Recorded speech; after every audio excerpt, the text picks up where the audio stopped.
Hi friends, welcome back to my channel Twist and Turns. இந்த வீடியோல நம்ம பார்க்க போற ரெசிபி ரொம்ப ஸ்பெஷலான ரெசிபி. சிக்கன் கிரேவி எப்படி செய்யறதுன்னு தான் பார்க்க போறோம். இதை செய்கிறது ரொம்ப ஈஸி, அதே சமயம் ரொம்ப டேஸ்டியாக இருக்கும். வீட்டில் கண்டிப்பாக ஒரு தடவை ட்ரை பண்ணி பாருங்கள். ட்ரை பண்ணி பார்த்துட்டு எப்படி இருக்குன்னு சொல்லுங்கள். வீடியோக்குள்ளே போகிறதுக்கு முன்னாடி நம்ம சேனலை சப்ஸ்கிரைப் பண்ணிக்கோங்க, கூடவே இருக்கிற பெல் ஐக்கனை கிளிக் பண்ணிக்கோங்க. வாங்க எப்படி செய்கிறதுன்னு பார்க்கலாம். இந்த ரெசிபி செய்கிறதுக்கு ஸ்டவ்வை ஆன் பண்ணி குக்கரை வச்சுக்கிறேன். குக்கர் சூடான பிறகு 3 டேபிள் ஸ்பூன் எண்ணெயை சேர்த்துக்கிறேன்.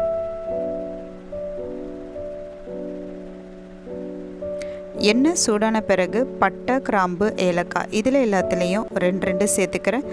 1 டீஸ்பூன் சோம்பு தூள் சேர்த்துக்கிறேன். நான் ஏற்கனவே சோம்பை பொடி பண்ணி வச்சுருக்கேன், அதுலேருந்து 1 டீஸ்பூன் நான் இதில் சேர்த்துக்கிறேன். சேர்த்து நல்லா வறுத்துக்கிறேன். சேர்த்த பொருள் வறுபட்ட பிறகு மீடியம் சைஸான ஒரு பெரிய வெங்காயத்தை பொடிசாக நறுக்கி வச்சுருக்கேன், அதை சேர்த்துக்கிறேன். 2 பச்சை மிளகாயை பாதியாக கிள்ளி வச்சுருக்கேன், அதையும் சேர்த்து எண்ணெயிலேயே நல்லா வதக்கிக்கிறேன்.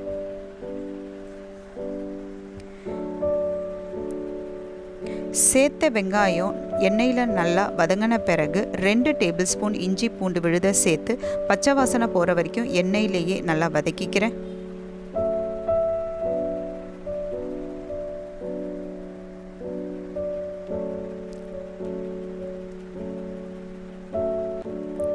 சேர்த்த பொருள் எல்லாமே எண்ணெயில் வதங்கின பிறகு நான் இங்கே 1 டீஸ்பூன் மஞ்சத்தூள், 1 டேபிள் ஸ்பூன் மிளகாய்த்தூள், 1 டேபிள் ஸ்பூன் கரம் மசாலா தூள், 2 டேபிள் ஸ்பூன் தனியாத்தூள் இது எல்லாத்தையும் எண்ணெயிலேயே சேர்த்து நல்லா வதக்கிக்கிறேன்.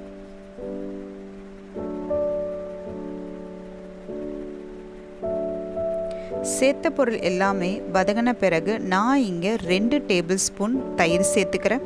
தயிரை சேர்த்து நல்லா மிக்ஸ் பண்ணி விட்டுக்கிறேன்.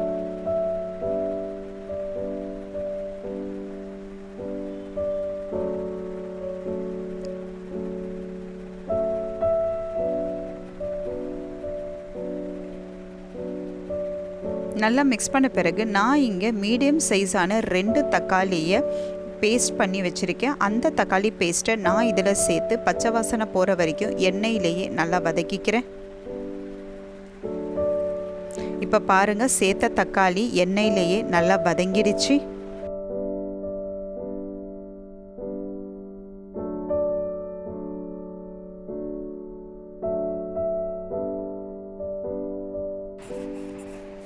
சேர்த்த பொருள் எல்லாமே எண்ணெயில் நல்லா வதங்கின பிறகு நான் இங்கே 1/2 கிலோ சிக்கனை வாங்கி க்ளீன் பண்ணி வாஷ் பண்ணி வச்சுருக்கேன்.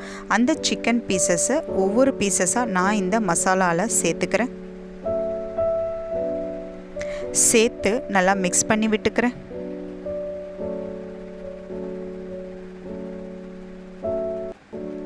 சிக்கனோட பச்சை வாசனை போகிற வரைக்கும், சிக்கன் ஓரளவுக்கு வேகிற வரைக்கும் நான் எண்ணெயிலேயே நல்லா வதக்கிக்கிறேன்.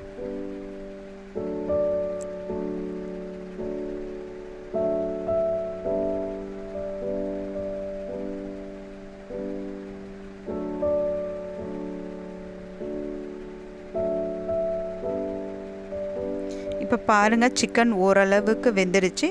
இப்போ நான் 1 கப்பு தண்ணியை சேர்த்துக்கிறேன். தேவையான அளவு உப்பை சேர்த்துக்கிறேன். உப்பை சேர்த்து நல்லா மிக்ஸ் பண்ணி விட்டுக்கிறேன். இப்போது நான் குக்கரை மூடி விசில் கொடுத்து சிக்கனை நல்லா வேக வச்சு எடுத்துக்கிறேன். இப்போ பாருங்கள், சிக்கன் நல்லா வெந்துடுச்சு.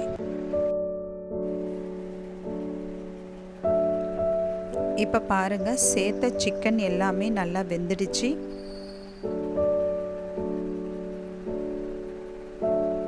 இப்போ நான் 1 கைப்பிடி அளவு கொத்தமல்லியை பொடிசாக நறுக்கி இதில் சேர்த்துக்கிறேன். சேர்த்து நல்லா மிக்ஸ் பண்ணி விட்டுக்கிறேன்.